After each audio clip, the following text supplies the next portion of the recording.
राजकीय महाविद्यालय थत्यूड़ में एक दिवसीय आपदा प्रबंधन प्रशिक्षण एवं कोविड-19 जागरूकता प्रशिक्षण शिविर का आयोजन राष्ट्रीय सेवा योजना इकाई एवं आपदा प्रबंधन पर कार्य कर रहे संवेदना प्रोजेक्ट के प्रबंधक राजकुमार के सहयोग से किया गया।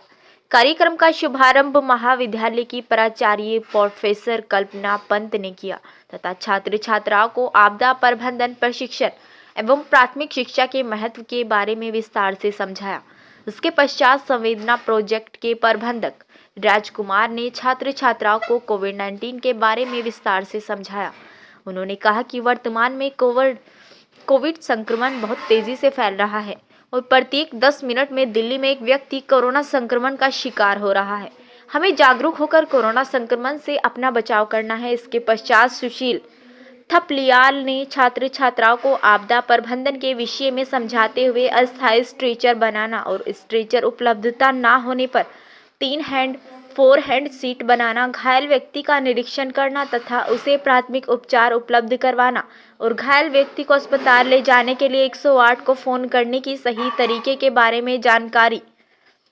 इसके पश्चात सुरेश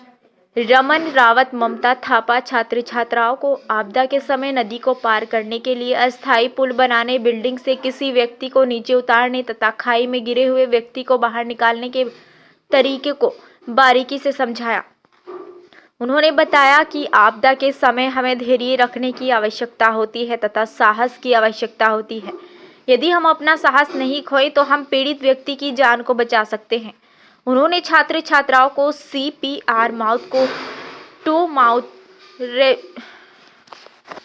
जो प्रशिक्षण दिया जा रहा है, ये एक हमारे संवेदना प्रोजेक्ट के माध्यम से एक DIDRR का प्रोजेक्ट साथ में हम लोग काम करते हैं। तो ये हम पूरे जौनपुर ब्लॉक के 60 गांव में ये इस प्रकार के जो आपदा के बारे में हम लोगों को जागरूक करने जा रहे हैं,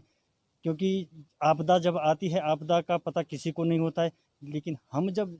स्वयं जागरूक होंगे, हम दूसरे को भी बचा सकते हैं और खुद भी बच सकते हैं। ये जो आपदा का जो मेन कारण होता है, आपदा 2 प्रकार की होती है। एक तो प्राकृतिक आपदा होती है, मानव निर्मित आपदा होती है। अब प्राकृतिक आपदा में तो जैसे भूकंप हो गया, बाढ़ हो गई, अचानक से कहीं पर जैसे पनगोला जो फटता है, ये हो गया। और जो मानव निर्मित, जैसे मैं अभी यहाँ कॉलेज के सामने सड़क जो कटान देख रहा हूँ, ये है मानव निर्मित, क्योंकि सड़क का कटान हुआ है और उसके ऊपर गांव बसा है और कल के दिन हो सकता है बहुत ज़्यादा बारिश हो गई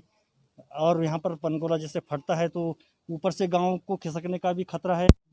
जो आपदा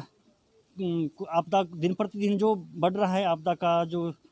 क्षेत्र है वो बढ़ रहा है, इसलिए हमें गांव-गांव में अपने विद्यालय में इस प्रकार से बचाव के लिए हम लोग ये मॉक ड्रिल लोगों को जागरूक कर रहे हैं। और ये जो कार्यक्रम है हमारा एक KSW के माध्यम से जौनपुर ब्लॉक में चलाया जा रहा है, तो हम KSW का भी धन्यवाद अदा करते हैं, क्योंकि हमारे इस प्रकार का जो कार्यक्रम है हमारे जौनपुर क्षेत्र में जागरूक करने के लिए, ताकि हम सभी लोग आपस में बच सके, दूसरे को भी बचा सके। सर, मैं जानना चाहूँगा आपके द्वारा अभी तक लगभग कितने विद्यालयों में कितने विद्यार्थियों को प्रशिक्षण दिया गया? विद्यार्थियों में हमारे यहाँ से जो मतलब प्रोजेक्ट के द्वारा जो जानकारी दी गई है, करीब हम लोगों ने 30 विद्यालयों में इस प्रकार का जो कार्यक्रम चलाया जा रहा है, जागरूकता कार्यक्रम, 30 विद्यालयों में हमने ये कार्यक्रम को दे दिया है और लगातार निरंतर अभी हम लोग आगे भी प्रयासरत है, क्योंकि हर विद्यालय में भी और गांव में भी हम सब लोगों को ये जागरूक करने का प्रयास कर रहे हैं।